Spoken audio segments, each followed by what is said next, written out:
chose qui m'a permis d'avoir une santé mentale tellement améliorée depuis 1 an et demi que je fais ça. Salut tout le monde, j'espère que vous allez bien. Bienvenue dans un nouvel épisode de ma série Mood Shout, une série où votre Mucho Love sort enfin de sa zone de confort. Bon, aujourd'hui je vais te parler de santé mentale et surtout te donner la chose qui m'a permis d'avoir une santé mentale tellement améliorée depuis 1 an et demi que je fais ça. C'est-à-dire que c'est un système que j'ai tous les dimanches qui me permet de vivre de manière beaucoup plus sereine, en mode automatique en fait. Et ça, c'est vraiment une organisation que j'aime. Mon organisation hebdomadaire. Elle découle de deux choses. Premièrement, un petit carnet de développement personnel ou bref comme vous voulez, où j'ai un tableau, genre un petit tracker et tout de ce que je dois faire dans la semaine. Là, vous voyez le tracker qui est rempli. Comme vous pouvez le voir, cette semaine, j'ai pas vraiment fait grand-chose, mais le dernier jour, quand même, j'ai tout fait. Et d'une autre chose, un calendrier hebdomadaire qui est comme ça posé sur mon bureau. Voilà.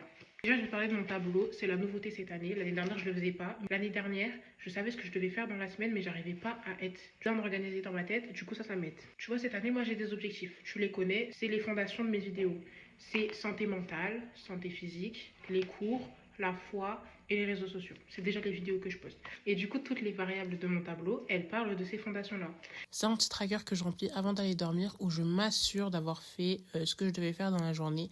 Il m'arrive de pas tout faire, mais c'est totalement ok. Si je dois vous donner un exemple de ce que je mets, par exemple, je dois faire du journaling dans ma journée, je dois m'entraîner à l'anglais, je dois lire, je dois avancer sur les réseaux sociaux, par exemple. J'ai à peu près 6 choses à faire dans la journée.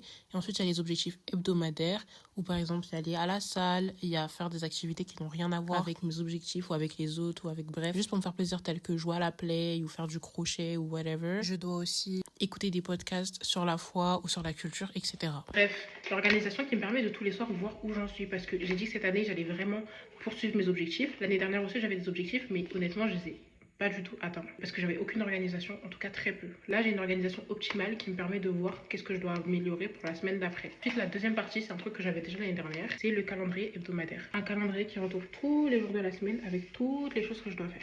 Ici, il y a 4 cases. Vous avez reconnu, c'est les fondations. Et du coup, tous les objectifs hebdomadaires qui sont dans mon cahier, ils sont regroupés ici. Par exemple, aujourd'hui, on est lundi. Je devais filmer une vidéo, je l'ai fait. J'ai mis mes horaires de cours, la tenue que je devais porter, mon ensemble marron avec ma veste beige. Le soir, on mange rougail saucisse.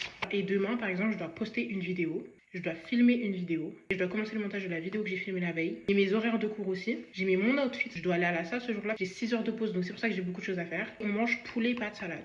Voilà, cette organisation, je la tiens sur toute la semaine avec tous les outfits, la nourriture et les choses que je dois faire dans la semaine. Ça me permet de savoir à peu près quand est-ce que je peux les faire. Après, bien sûr, je peux les faire de manière spontanée, mais ça me permet de clarifier. C'est-à-dire qu'en fait, le dimanche, j'ai 1 heure où je travaille vraiment mentalement à essayer vraiment de bien mettre dans les cases. Ce jour-là, j'ai sport, donc je m'habille comme ça. Ce jour-là, j'ai pas beaucoup de temps, donc je vais faire ça pour manger, etc. Toute cette organisation, elle me permet de toute la semaine ensuite vivre en pilote automatique. C'est-à-dire que là, ce soir, j'ai rien à faire, je sais déjà